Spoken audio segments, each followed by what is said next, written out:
I'm a supervisor in the electric vehicle programs at the New Jersey Department of Environmental Protection in the Division of Air Quality Bureau of Mobile Sources. On today's webinar, we will explain our new grant solicitation for publicly accessible electric vehicle fast charges in community settings. We're very excited to share this funding opportunity with you and to expand New Jersey's network of charging stations across the state and accelerate the transition to clean electric vehicles. On the agenda today, we will do a little housekeeping. Then there will be 3 presentations, and at the end there will be time for questions and answers. This is a 3-hour webinar. The webinar will be recorded and posted on our website. The 3 presentations will also be posted on our website, and the 3 presentations will be emailed to everybody who has joined in these 3 webinars. We're going to aim for the end of the day today. Andrea, yes. Correction, it's a 2-hour webinar, not a 3-hour. Thank you. I didn't want to scare our people and be like, oh my God, but yes, it's a 2-hour. Thank you. It's a 2-hour webinar. The 3 presentations, I will walk you through the solicitation. I'll talk about eligibility, grant amounts, selection criteria, process, and timeline. My colleague Oscar Meyer will walk you through an interactive mapping tool that you can use to help evaluate potential locations for new fast chargers. And my colleague Brittany Pfeiffer will walk you through our new online grant application portal called Sage. At the end of the presentations, we will have time for question and answers. After the webinars, we will accept additional questions by email, and we will post the questions and answers on our website before the application period opens. I will give you the email address to send questions to at the end of my presentation, and I will give you the link to the website where you can find all of the information about the solicitation and the application materials. So let's dive in. This is a $4 million, oops, I'm going to turn off my camera for a moment. This is a $4 million competitive funding round for publicly accessible direct current fast chargers, or DC fast chargers, in community settings where people live and work. The funding is from the Volkswagen Settlement.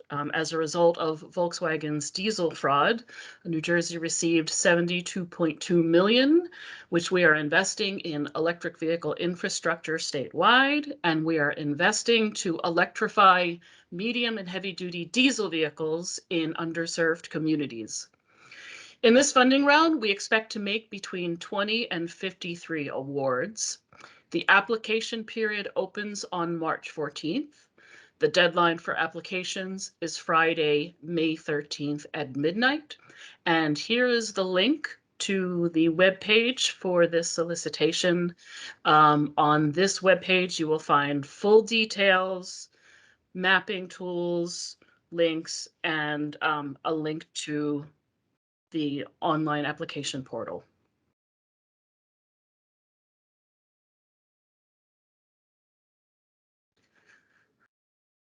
This initiative is an expansion of our existing grant program for EV charging stations, which is called It Pays to Plug In. I know many of you are familiar with it. The It Pays to Plug In program has 3 components. The first component is the level 1 and level 2 incentive. This program has been running for 6 or 7 years. This is a first come, first served program. Last year, we launched the incentive for DC fast chargers along corridors, which are New Jersey's most heavily traveled roadways. This was a competitive solicitation using Volkswagen funds.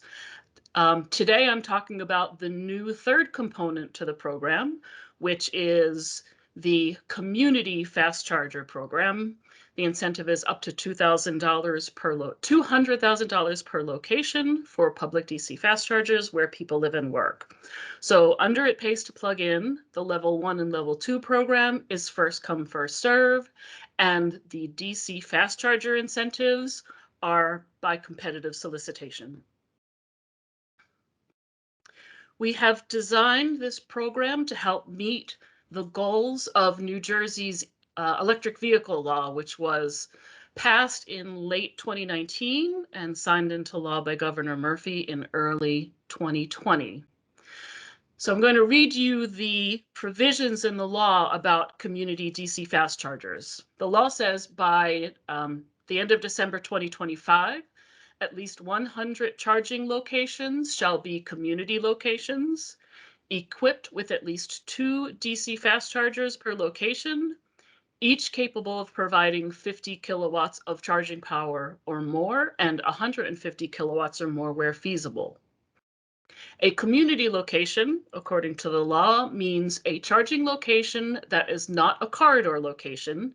That means that we can't double count corridor and community locations, and that is established in a town center, commercial area, retail center, or near concentrations of multifamily dwellings to provide vehicle charging services to local plug-in electric vehicle drivers near where they live and work. So you will hear a lot of these phrases as I describe the solicitation because we have designed the program to meet the goals of the EV law. Next, I'm going to talk about eligible locations, eligible projects, and the amounts of the grant. So eligible locations, this solicitation is open to projects anywhere in New Jersey. We will fund new DC fast charger locations only. There can be no existing DC fast charging stations at the site. And the reason for that is one of our most important priorities is good geographic distribution of charging stations throughout the state. So in this funding round, we are not going to fund the addition of charging stations at a site where there are already DC fast chargers. In this solicitation, we will only fund new sites. And we are looking for locations in communities where people live and work. Some examples include town centers, commercial areas, retail centers, and near concentrations of multifamily dwellings. That means apartments and condominiums. So these are just examples. This is not a complete list of eligible settings. We will consider applications in other settings if they're near where people live and work. I know that some of you participated in our last solicitation, which was for DC fast chargers along corridors. And that funding round was meant to put chargers along New Jersey's busiest highways. In contrast, now we're looking to put chargers in communities where people live and work, where they will see them every day. We want to give people confidence to buy electric vehicles and know that if they need a fast charging station in their community or near their workplace, they can find one.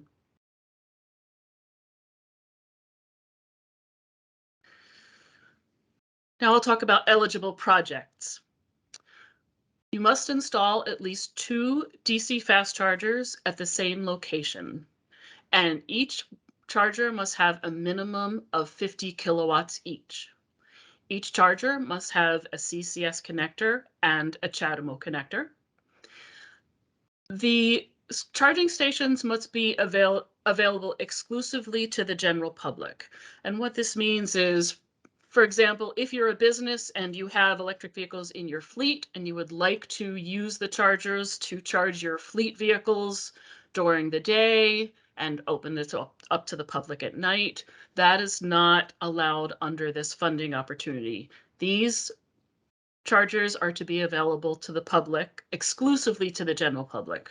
They must be user-friendly, meaning well-lit, opened 24 hours a day, 7 days a week, all year round.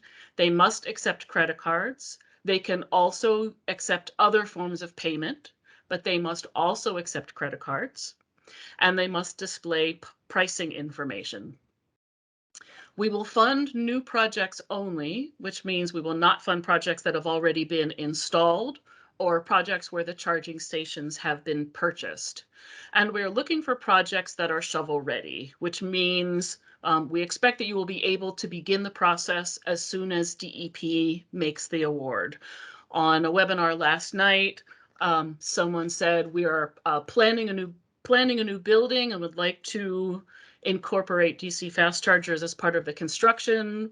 We don't expect to start construction in 3 years. Would we be eligible for this grant? And the answer was no. We are hoping to get these in quickly. So we're looking for projects that can begin as soon as the DEP makes the award, which means you understand what other funding you will need. You have that lined up. You have permission from the site host if you are not the site host, and you'll be ready to start moving as soon as we tell you that you have won an award. For grant amounts and eligible costs.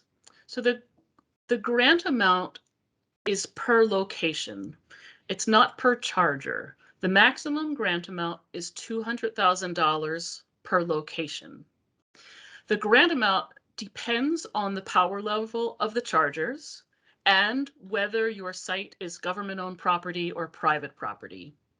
So if the DC fast chargers are between 50 and 99 kilowatts, the maximum grant is $75,000.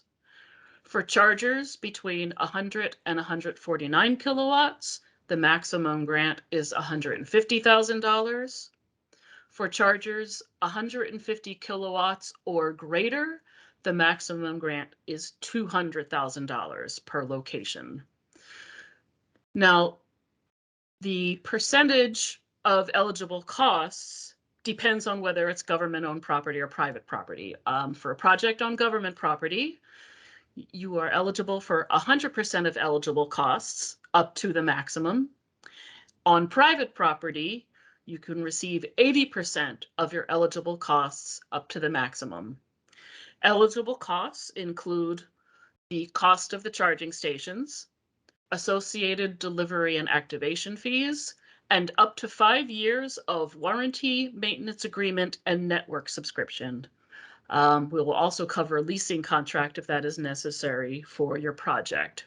You'll notice that installation and make ready is not eligible under this grant.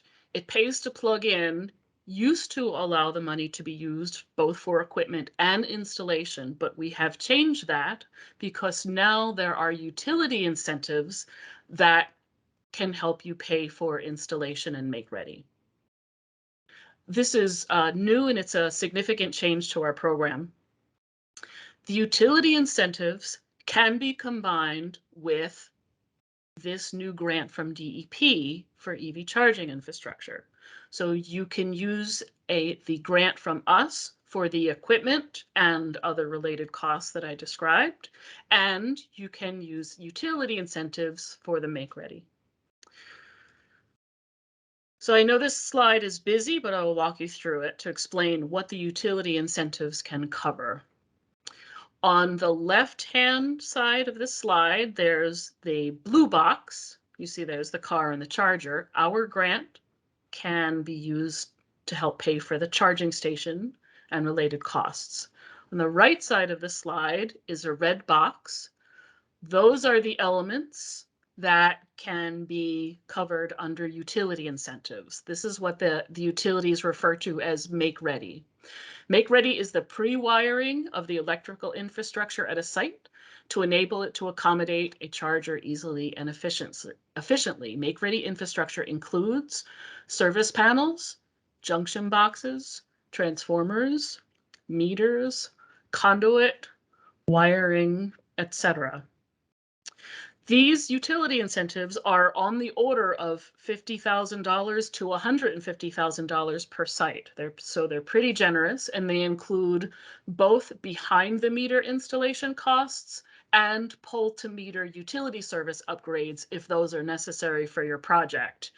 The utilities are also offering demand charge rebates to help lower the electricity bill. Right now, only 2 of New Jersey's 4 electric distribution utilities have incentive programs for EVs up and running. That's PSE&G and Atlantic City Electric. JCP&L is expected to come online shortly, and Rockland Electric will follow. But right now, only PSE&G and Atlantic City Electric have utility incentives up and running. If the project that you're considering is in the PSE&G or ACE service territory, I strongly encourage you to go take a look at their programs because they can really change the economics of your project. The 2 programs, the PSE&G program and the ACE program, are similar but not identical. So make sure that you understand the program from the utility that would serve your project, understand the eligible expenses and their process and their timing, and understand how you can use their program and our program together. So I'm going to talk about our evaluation and selection criteria for proposals. I'll walk you through, then I will expand on each one, and then I'll show this slide again at the end of this section. I can take questions at the end of the 3 presentations. So applications will be evaluated on the following selection criteria. First is the county tier. And what this means is that we have divided New Jersey's counties into 3 tiers, depending on how much existing community fast charging infrastructure there is already. We will prioritize those counties with the fewest current installations. The second criteria is the MJ Bradley census tract score. The MJ Bradley mapping tool is what we use to create our interactive mapping tool that can help you evaluate potential locations. The tool gives each census tract a score that is based on the population and economic activity in that census tract.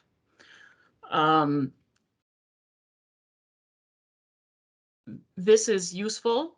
My colleague Oscar Meyer will walk you through this mapping tool and explain to you how these scores work, what they can do, what they can't. But it's important that you understand that this score is only one component of our criteria. And if you just go in and grab the census tracts with the highest score and don't pay attention to our other selection criteria, you will be doing yourself a disservice. So another is amenities within walking distance, which is a 1/4 mile maximum, but the closer the better. We want people to have a good experience at these charging stations. We recognize people will be there for 15, 20, 30 minutes or more charging their vehicle. We are looking for locations where within walking distance, there are things like bathrooms, coffee, food, retail. We don't want people to just have to sit in their car while they drive. Another criteria is the DC fast charger power level. And the last is other desirable features, for example, locations near concentrations of multi-unit dwellings, meaning apartments and condominiums, attractions and tourist destinations, for example, the shore, educational value, and equipment considerations like battery storage, solar power, etc. So I'm going to explain each of these. So first I'm going to talk about the county tiers, how we got to them and how we use them.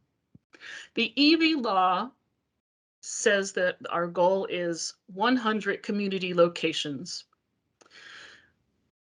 To get geographic distribution, we allocated 2 community locations per county. So that's 2 times 21 counties equals 42 locations. And then we allocated the remaining 58 locations based on the weighted average of the population in each county. So in the table, the counties are on the left. The yellow column is the compliant community DC fast charger locations in that county. And what we mean by compliant is that these locations meet the definition of a community location in the EV law. So compliant locations have, they're located where people live and work. They have 2 DC fast chargers greater than 50 kW, dual standard CHAdeMO and CCS, open to the public. So the yellow column is the existing compliant community locations in each county. The blue column is the total allocation of locations in each county based on the formula that I described. The orange column is the net allocation, that's blue minus yellow.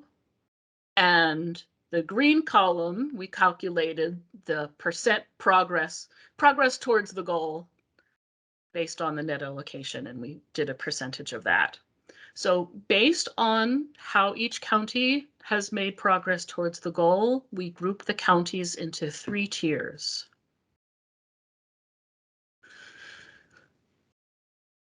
We will prioritize proposals from the Tier 1 counties. So they are the ones on the bottom.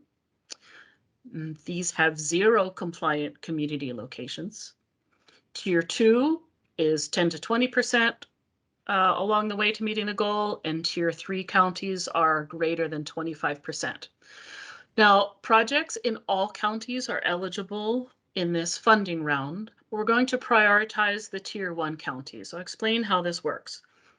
Once we receive all of the applications after the application period has closed, we will evaluate applications from the Tier 1 counties first. We'll make decisions about awards. If there's money left over, and I expect there will be, we will evaluate applications from the Tier 2 counties, decide on awards, and then evaluate applications from the Tier 3 counties.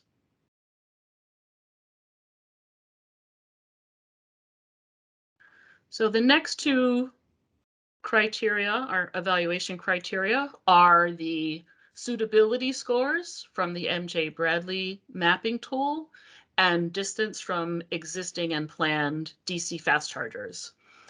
We have created an interactive mapping tool to help inform strategic siting of DC fast chargers around the state. My colleague Oscar Meyer will walk you through it, so I'm not going to say very much.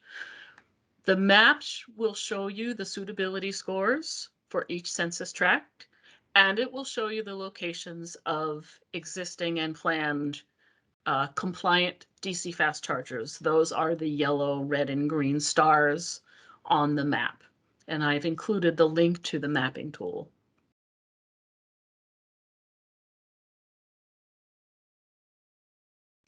Another mapping tool that may be helpful to you are EV hosting capacity maps that New Jersey's utilities have created.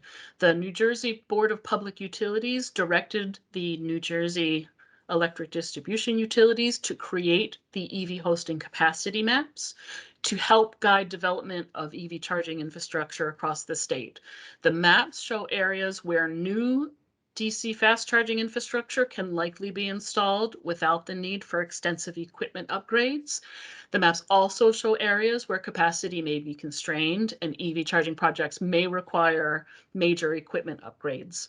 The maps are for informational purposes only.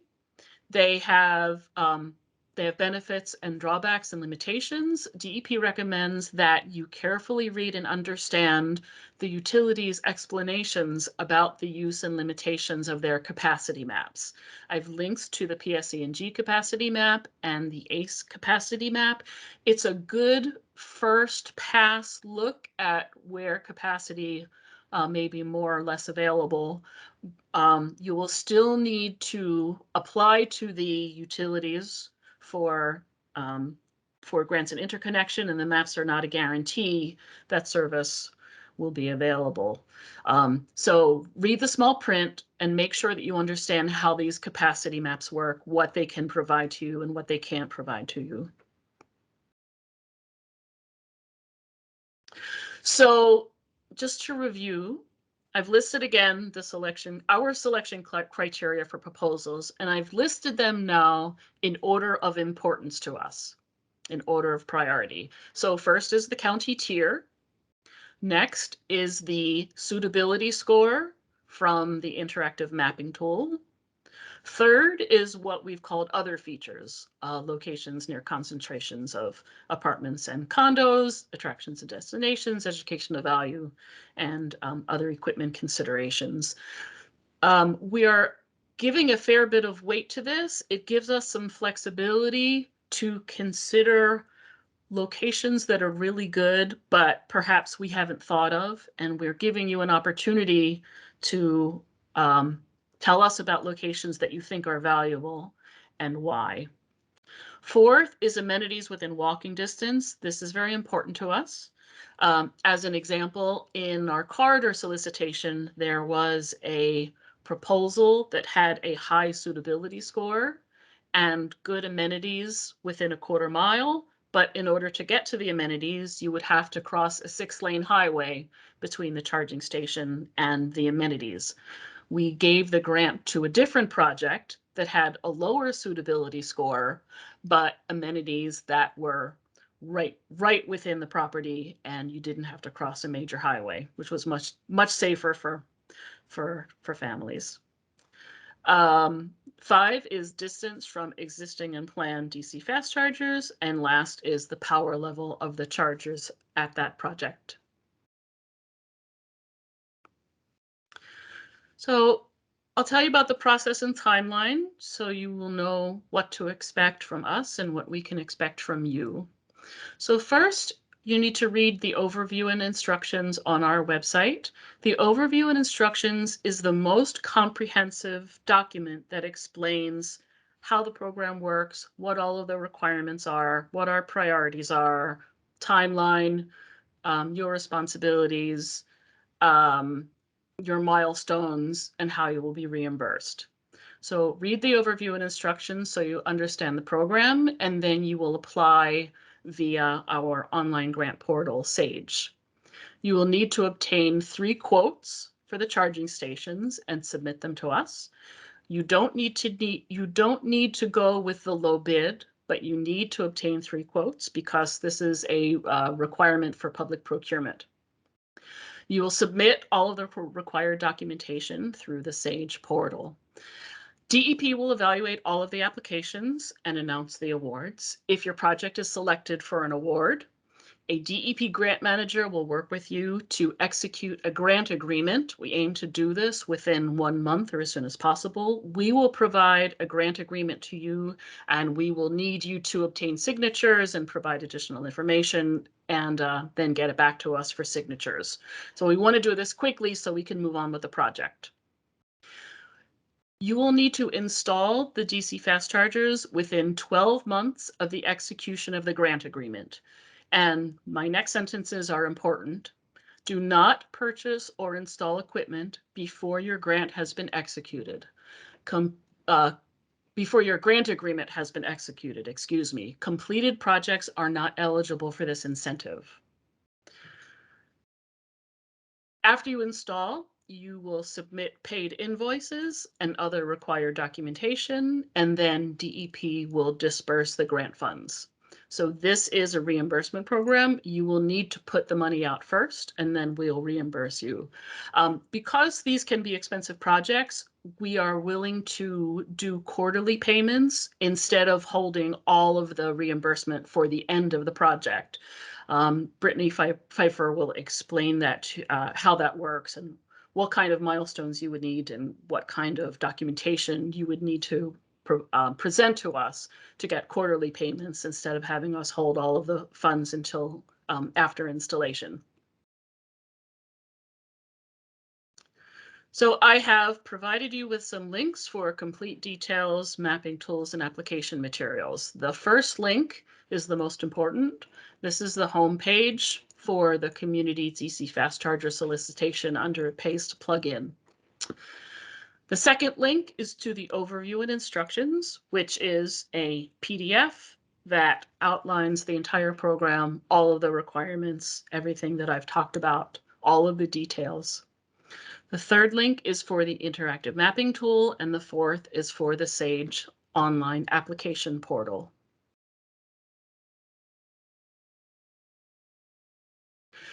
So as I've said, after today's 3 presentations, we will have plenty of time for question and answer. You can also submit questions to us after the webinar. DEP will accept written questions only regarding the solicitation. The deadline to submit written questions is March 4th at midnight. DEP will post all of the questions and answers on our website on or before March 11th. You can submit questions to the Drive Green inbox, drivegreen@dep.nj.gov, and please include the phrase community DCFC questions in the subject line of your email to allow us to grab your email and get back to answer the questions quickly and get back to everybody. After the 3 presentations are completed, I will post this slide again so that you will have the email address to submit questions and you will have the deadlines. Coming up next is my colleague Oscar Meyer, who will explain and show you our interactive mapping tool, followed by my colleague Brittany Pfeiffer, who will walk you through our new online application and grants management portal called Sage. And after Brittany, we will have plenty of time for questions and answers.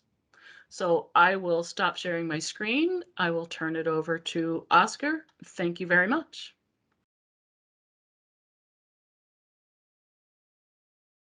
Thank you very much, Andrea. Hello, everybody. Welcome again, and we are so happy to have you all here for this really exciting solicitation. My name is Oscar, and I'm an environmental specialist here at the Bureau of Mobile Sources. Right now, I'm just getting my presentation pulled up, and it takes a little bit of time to load, so bear with me as we wait for it to get up on the screen.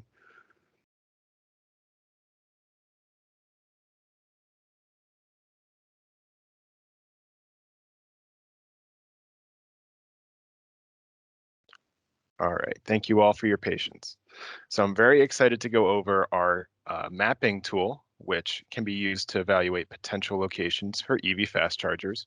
This is a GIS-based map that was developed internally with our team in the Bureau of Mobile Sources, and it has quite a few functions to go over. So I'm going to turn off my camera and we can jump right in. Starting off, I'd like to go over some of the background and development of this map. As Andrea had mentioned in her previous slides, MJ Bradley and Associates helped us with developing this map by letting us use their ILIT tool. This stands for Infrastructure Location Identification Tool. Essentially, that tool assigns each census tract in New Jersey a suitability score. The score was based off of each census tract's population density and commercial activity. And it's important to note that these were all scored relative to other census tracts within each individual New Jersey county. The New Jersey state as a whole was not scored, rather each county was scored and then stitched together on a state map to assure that each county has multiple high scores and multiple low scores. The locations of compliant 50 kilowatt or greater fast chargers are also mapped. These were mentioned in the previous slides as well, and they are compliant with the specific rules and requirements for the EV law. The NJDEP solicitation map appears here in this area right here. We're going to be going over a live demonstration of the interactable map, but for right now, this is a general overview of what it'll look like. Some important features to note, as you can see in the legend, all of the charger locations are mapped with the star icons. There are a few different colors based off of whether or not they are planned or existing, and also if they are community or corridor solicitation. Corridor-based locations.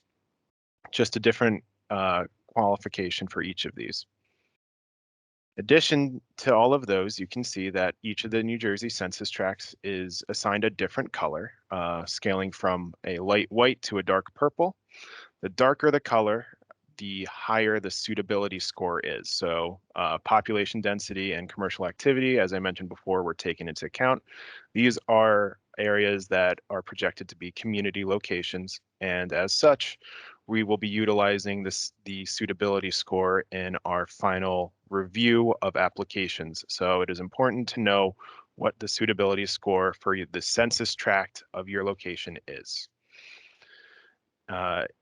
Additionally, all of these layers can be clicked on and off in one of our features that we'll go over in just a minute. And I'd like to reiterate once more that these suitability scores are just one criteria of our multiple criteria in this solicitation. So just because you might be in a purple census tract does not necessarily mean that your application will have a top priority if other things such as amenities from walking distance aren't taken into account. Jumping into our features, we have our layer list. This, as I mentioned earlier, will allow you to selectively choose which layers are displayed on the map. This can be used to just isolate the suitability scores or just isolate chargers throughout the state. In addition to the layer list, we have a search tool that will allow you to put in an address or the name of a location and zoom directly to it. This is helpful to determine where a location is and what the census tract score will be. So it's real easy to just jump right to it with that search tool. And finally, the base map gallery. I will be going over this in detail in the demonstration, but I want to note that there are 6 base maps options. So unlike the layers, this is a background for the entire map. And it can be used to selectively choose whether you want to be able to best see the visible census tract colors versus a lot of more details, which might end up not portraying the colors as clearly. We'll go over that a bit more in detail with the live demonstration, but I want to give a general overview of the options that are included here. And lastly, before we jump into the map, I would like to go over the solicitation data table. So all of the tract information from the map, this excludes all the charger information, but all of the tract information, including the tract ID number and municipality associated with it, are on this data table. Some interesting things you can do with this table is you can actually use these drop-down menus to isolate specific information and organize it in whatever way you would like. Another thing I'd like to note is the county tier is included on this data table. Unlike the map, we are going to be able to post these tiers in multiple places throughout our website. So this is not the only location you'll be able to find it. But if you're curious and want to know how these tiers shake out, in addition to having the tract information, this is a good tool to use. With these drop-down menu boxes that I mentioned earlier, some ways to use them would be to search a specific municipality to see both how many tracts are within it and get the final scores of the tract. And you can also organize entirely by final score and isolate only scores of 100 or 95 or whatever number you would like throughout the entire state. The default map is organized by county alphabetically, starting with Atlantic County, as you can see here. So the list or the data table has many more rows than are displayed here, close to 2,000, I believe. So be prepared to do a lot of digging if you don't utilize these drop-down menu boxes. And with that, I'd like to jump into a live demonstration here. Please bear with me as we get the website pulled up.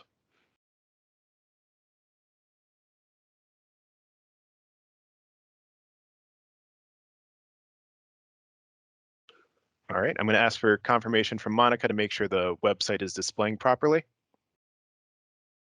Looks good, Oscar. Wonderful, love to hear it.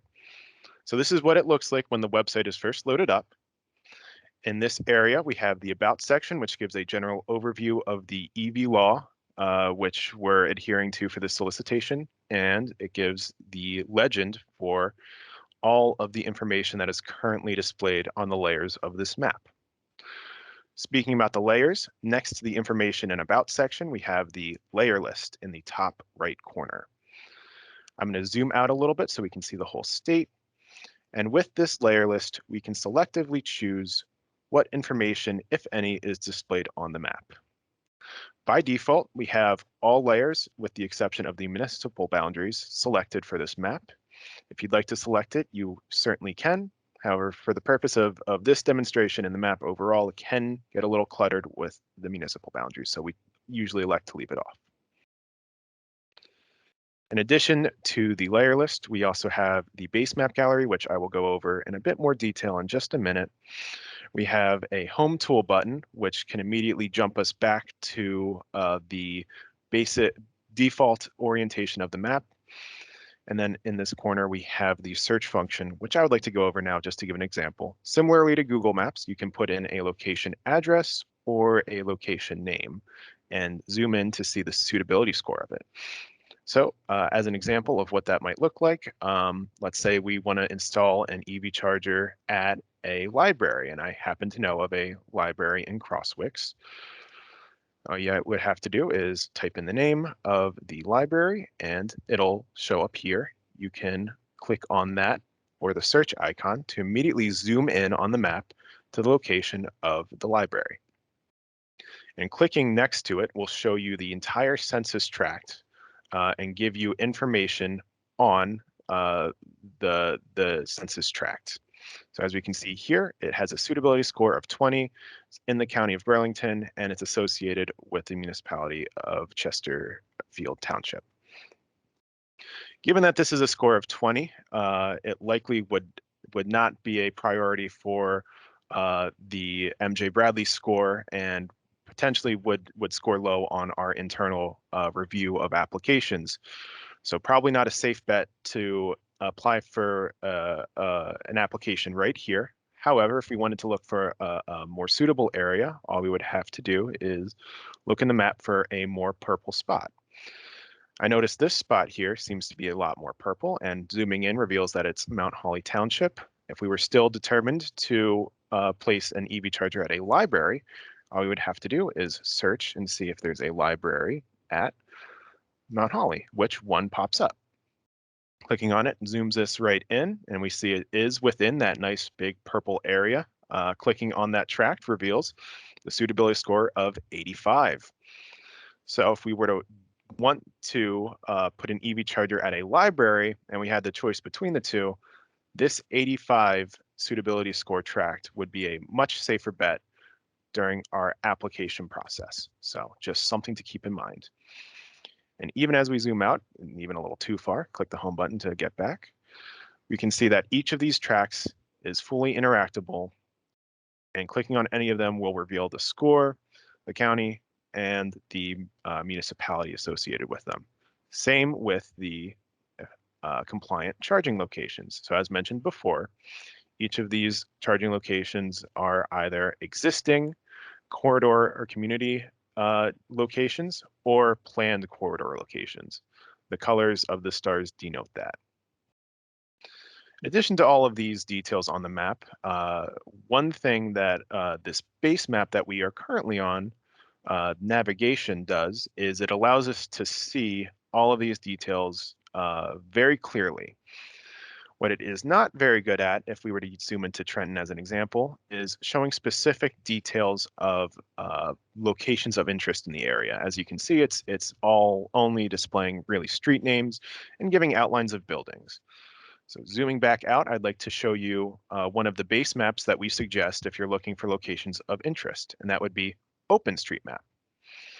Now, OpenStreetMap is a bit more busy when you look at it from a distance, but if you were to zoom back into Trenton, as I did previously, you would see that instead of getting just outlines and basic information, you're able to see icons of locations of interest. Now, these range from parking areas to places of worship to all sorts of other spots, like I believe that's a theater there. And zooming in even further, where we see these little dots, if they're coming through on your screen, those are additional businesses that will give you more details once they're zoomed in on. Ooh, there we go. So we'll be able to see all the locations of interest around. So this can be very helpful when determining whether a location has amenities within walking distance. So by looking at whatever location you want to put in, for example, if you wanted to use the search bar to search the spot that you're looking to install or apply for an EV charger at, you would be able to see using the OpenStreet base map where exactly the other amenities or other locations of interest might be around. So it's important information for you to know, and it will be something we take into consider in addition to the census tract score. Because keep in mind, I'll reiterate one more time, these census tracts are just one part of our criteria for our scoring system. With that, I believe I've covered all the features that I'd like to go over for this map. We are very excited to have this be accessible for you all, and are very excited to move forward with the solicitation. Thank you all for allowing me to show you all these details, and I'm going to pass this over to my colleague Brittany, who will go over the SAGE information. Thank you.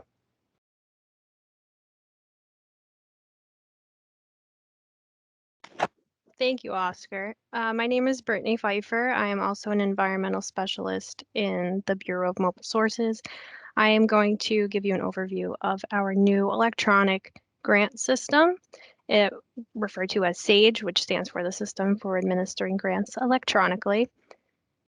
So this is the system that we'll be using for the entire grant process now, all the way from application through reimbursement. We have all of the instructions also listed on our website. So there will be a step-by-step guide with screenshots that you can refer to while you're going through your application.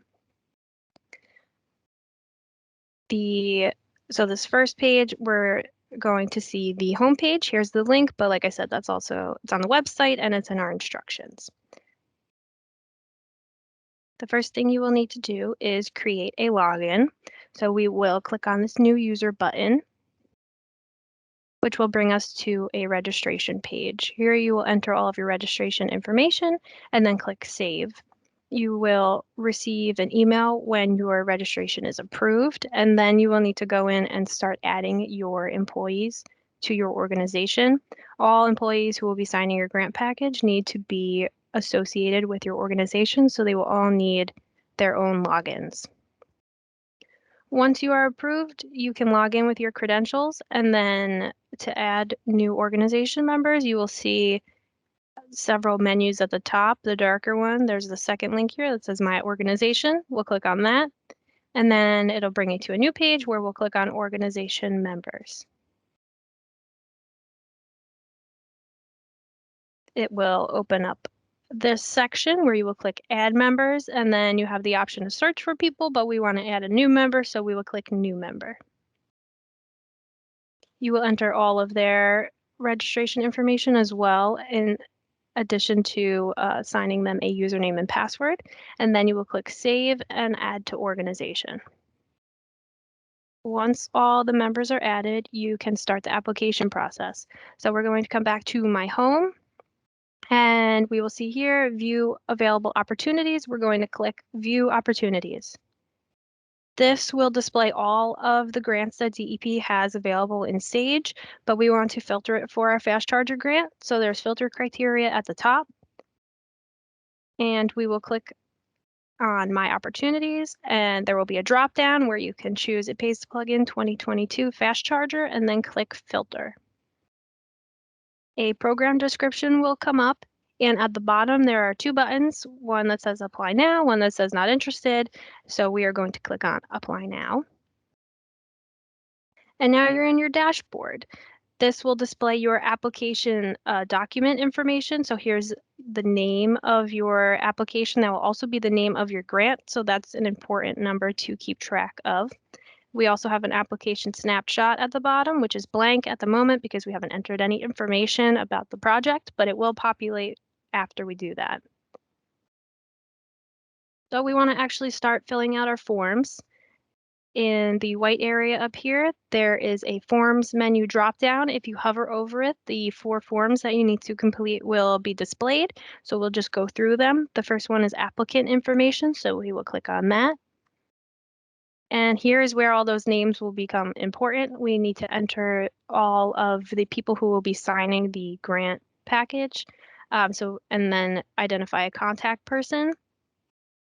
There's also information about your accounting system and insurances. If you have any questions while you're filling this out about who would be the most appropriate person to have in those roles, you can hover over the blue question marks. These are tooltips, and they will give a little bit more background on who should be signing it. Once you have all this information filled out, you will click Save at the top, and any errors that might be identified will be displayed at the top of the page. Just go back, read them, fix them, and then click Save Next. This will put you into the project information page where we're going to get the information about where the charging station will be located. We need the street address, and then there's a few more questions after that. First one being the primary project category. Please choose community. Then we ask whether the chargers will be used exclusively by the public. An answer of no will result in a rejected application. Select whether the location is on government-owned property, and then identify the primary type of location. There is a drop-down that you can choose an option from there. The next question is about the site verification form. This is a link that you click on and you will download the site verification form, and the property owner of where you're installing the charging stations needs to fill this out to say, yes, we agree that they can put the charging stations here for X amount of years, and then you will upload that. Then here you will upload 3 charging station quotes. If you are utilizing a cooperative purchasing agreement, you can just upload the 1 quote. We ask about whether the project is also participating in one of the utility infrastructure programs. And then we get to the part where we're asking about the charging stations you intend to install. So there's a drop down here where you could choose whether it's a single port or dual port. Then you enter the make, model, and kilowatts with a minimum of 50 being put in there. To add multiple lines, there is a blue plus sign over on the left side, and that will give you more rows. And the last thing we need on this page is the network provider. You can type that into this big box. Once you're done with that, you will click Save at the top of the screen. Any errors that the system identifies will be displayed at the top of the page again. Go back and fix the errors and then click Save Next.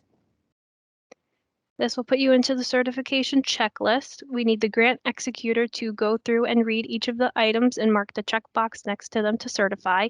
And then to sign, the grant executor needs to hit the Save button at the top, which will effectively sign it.